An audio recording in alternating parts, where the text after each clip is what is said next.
తెనాలి తహసీల్దార్ KV గోపాలకృష్ణని పలువురు రైతులు మర్యాదపూర్వకంగా కలిసి అభినందించారు. ఎప్పటి నుండో పెండింగ్ లో ఉన్న రైతు సమస్యల్ని వెంటనే పరిష్కరించినందుకు గాను రైతులు తహసీల్దార్ ను ఘనంగా సత్కరించారు. తెనాలి మండల తహసీల్దార్ కేవి గోపాలకృష్ణని రైతులు ఘనంగా సత్కరించారు.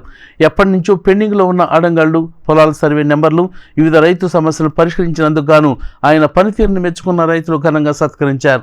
ఈ సందర్భంగా రైతు సంఘ నాయకులు ఈదర పొంటి చంద్రరావు మాట్లాడుతూ ఎంఆర్ఓ గోపాలకృష్ణ రాకముందు ఇద్దరు తహసీల్దార్లు పనిచేసినా రైతులకు సంబంధించినటువంటి పెండింగ్ లో ఉన్న వేలాది సమస్యలను పరిష్కరించడంలో జాప్యం చేశారని, తద్వారా రైతులు మానసిక ఆందోళనకు గురయ్యే పరిస్థితి వచ్చిందని చెప్పారు.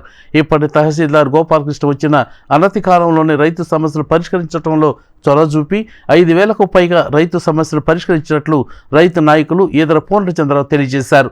ఈ కార్యక్రమంలో ఐతానగర్, తేలప్రోలు, నేలపాడు రైతులు పాల్గొన్నారు. మా నేలపాడు పంచాయతీలో పొలం 2 ఎకరాల 47 సెంట్లు ఉంది. 2 ఎకరాల 47 సెంట్లు 1 ఎకరంలో నెంబర్ మార్చారు. నెంబర్ మార్చి సర్వే చేసి కొత్త నెంబర్ కూడా ఇచ్చారు. ఇచ్చిన తర్వాత అది ఎక్కిమంటే 2 సంవత్సరాల నుంచి తిరుగుతూనే ఉన్నాం. 2 ఎంఆర్ఓలు మారిపోయారు, 2 విఆర్ఓలు మారిపోయారు. ఇప్పుడు వరకు ఎక్కిలేదు. ఈయన వచ్చిన తర్వాత శ్రద్ధ తీసుకొని అది నెంబర్ ఎక్కిచ్చేసి కొన్ని సంవత్సరాలుగా ఈ తెనాలి మండలంలో రైతులకి ఈ సర్వే నెంబర్లో అడంగల్లో 1Bలకి సంబంధించిన ప్రాబ్లమ్స్ కనీసం కొన్ని వేలలో పెండింగ్లో ఉండిపోయినాయి.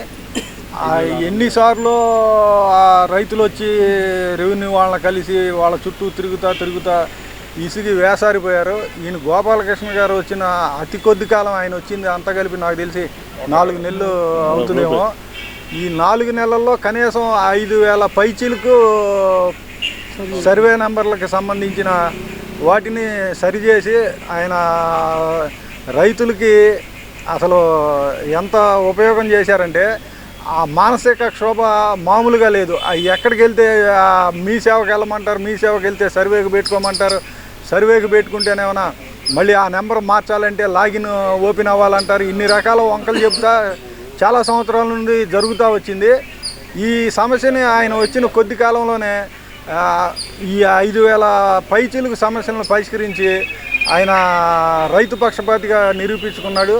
అందుకని చెప్పి ఆయన్ని కలిసి మేము ఆ కృతజ్ఞతలు చేయటానికని తెనాలి మండలంలోని గ్రామాల రైతులందరూ